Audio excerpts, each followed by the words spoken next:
Man of masses NTR dragon లో ఇంతవరకు ఎన్నడూ వెయ్యని పాత్ర వేయబోతున్నాడా? మొన్నటి వరకు ఇదో మాఫియా డాన్ కథ అన్నారు. North east India back ground తో వస్తున్న తొలి ఇండియన్ సినిమా అని కూడా అన్నారు. అందుకే టైటిల్ గా డ్రాగన్ అనే పేరు పెట్టారు. ఇందులో చాలా విషయాలు నిజమే, కానీ కొత్త విషయం రివర్స్ హీరోయిజం. ఎన్టీఆర్ ఇంతవరకు హీరోగా నటించాడు, లేదంటే విలన్ గా జై లవకుశలో వణికించాడు. కానీ ఎన్నడూ రివర్స్ హీరోయిజం అన్న పాయింట్ ని టచ్ చేయలేదు. ఇది హాలీవుడ్ నటుడు క్లిన్ మర్ఫీ చేసిన పికీ బ్లెండర్స్ నుంచి ప్రేరణతో రెడీ చేసిన పాత్ర అని తెలుస్తోంది. అంటే ఇది హీరో పాత్ర కాదా అంటే కాదు అనలేం. అలా అని విలన్ పాత్ర కాదా అంటే అది కూడా కాదు అనలేం.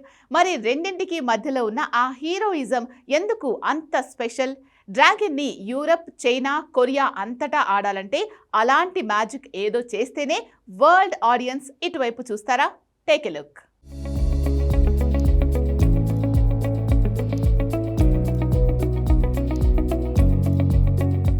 మ్యాన్ ఆఫ్ మాసెస్ ఎన్టీఆర్ తన డ్రాగన్ మూవీని చాలా ప్రెస్టీజియస్గా తీసుకుంటున్నాడా?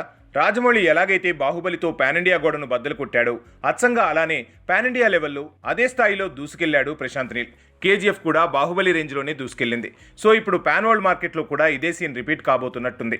అయితే మన కంఫర్ట్ జోన్ దాటి కొత్త మార్కెట్లో అడుగు పెట్టాలంటే ఆ సినిమా ఏదో అద్భుతం చేయాలి.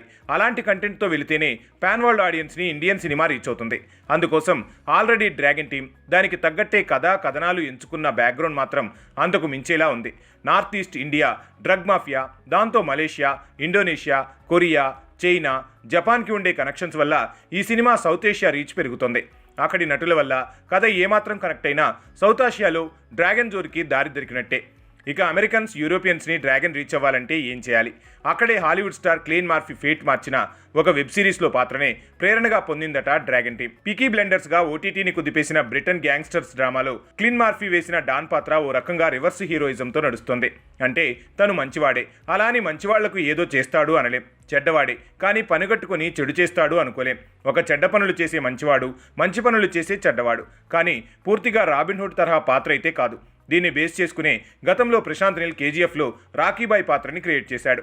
కానీ అందులో హీరో పూర్తిగా చెడ్డవాడో మంచివాడో ఏదో ఒక సైడ్కి వెళ్ళినట్టు పాత్ర కనిపించింది. కానీ డ్రాగన్లో హీరో బ్రూటల్ విలన్గా, సూపర్ హీరోగా రెండు ఎక్స్ట్రీమ్ షేడ్స్లో ఉండబోతున్నాడట. నిజానికి ఈ తరహా పాత్రలే హాలీవుడ్ ఆడియన్స్కి ఈజీగా ఎక్కేస్తాయి. కాబట్టి ఆ పాత్రని బేస్ చేసుకుని పాన్ వరల్డ్ మార్కెట్ గోడలు బద్దలు కొట్టేందుకు సిద్ధమవుతున్నాడు ప్రశాంత్ నీల్.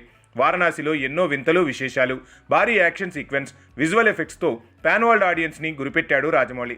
తనకంటే ముందే అంతకు మించేలా పాన్ వరల్డ్ మార్కెట్ని షేక్ చేసేందుకు రివర్స్ హీరోయిజాన్ని ఆయుధంగా మార్చుకున్నాడు ప్రశాంత్ నీల్. అదే మ్యాన్ ఆఫ్ మాసెస్ ఫేట్ని పాన్ వరల్డ్ మార్కెట్లో మార్చే అవకాశం ఉంది.